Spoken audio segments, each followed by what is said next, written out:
Welcome back, ladies and gentlemen. Now we observe the concept of cosine rule. So we have this side here, we have this equation, we have this equation. So we have these three equations. So we use cosine rule to calculate the sides, or we can use cosine rule to calculate angles. So in this case, what we see, we can see that we have a squared here, which is equal to b squared plus c squared minus 2bc plus a. So we're going to observe this equation from this diagram. So what do we see? We have angle A, we have side BC represented by A. So what I say here is that A squared is always equal to B squared plus C squared minus 2BC. So this side AC and AB, we call them the adjacent side. They are adjacent to BC. That is why here we have B squared is equal to the square of the sum of the adjacent side minus 2BC, the cos of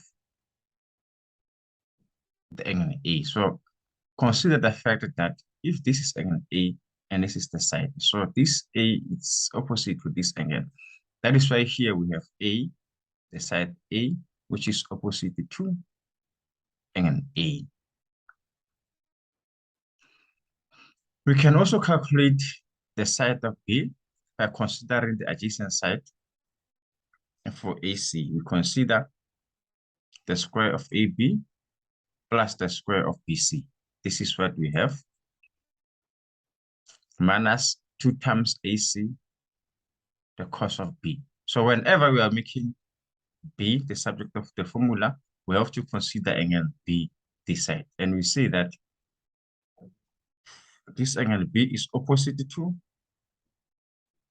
the side of B. Say you choose to use angle C. If you choose to use angle C, meaning we are going to make C squared the subject of the formula. How? You take C squared, you say is equal to the adjacent side. Adjacent of C is B squared. The adjacent of AB is B squared, which is the same as A. So this is what we have.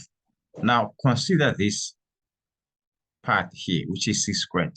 We must have angle C here. Whenever you have B, you must have the cos of B. Whenever we have A squared, we must get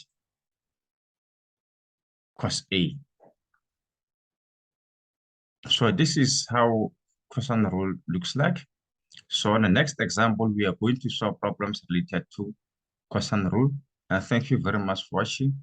Let's meet on the next session.